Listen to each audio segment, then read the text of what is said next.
Hi all, we will talk about Chalcolithic culture and the important sites today. One is Ahar, which is found in the Banas Valley of Rajasthan. Predominantly rural communities, they did not use stone because they had access to the copper mines. This place is also known as Tambavati, which means a place processing copper. It dates back to 2100 1500 BC. Gilan is one important area. It's a regional center of the Ahar culture. Coming to the south, here predominantly tiny stone was used. Tiny tools made of stone was identified. Stone blade industry was identified there.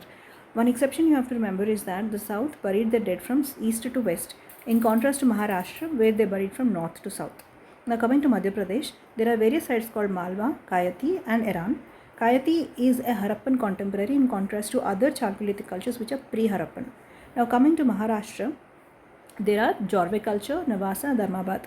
Jorve cultures are generally rural, the exceptions being Daimabad and Imamgaon, which were urban.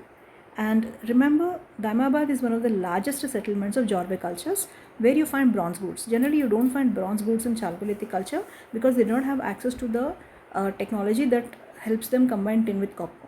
Now coming to another site, Ganeshwar site, which is around 2800 to 2200 BC. It predates Harappa. It is rural community. They were dependent on agriculture and hunting. Ochre colored pottery was found.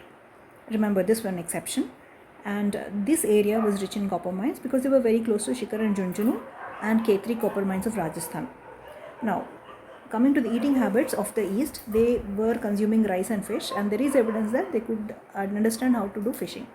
Now coming to the various sites which dated back to pre-Harappan, you have Ganeshwar, you have Kalibangan from Rajasthan, you have Banavali from Haryana, and you have Kot Diji, Sindh, Pakistan. These are all pre-Harappan sites. Whereas there are non-Harappan sites which were nowhere connected to the Harappan. They are Malwa, Vindhyan and Jorve cultures. Remember these things. These can be asked in your preliminary examination.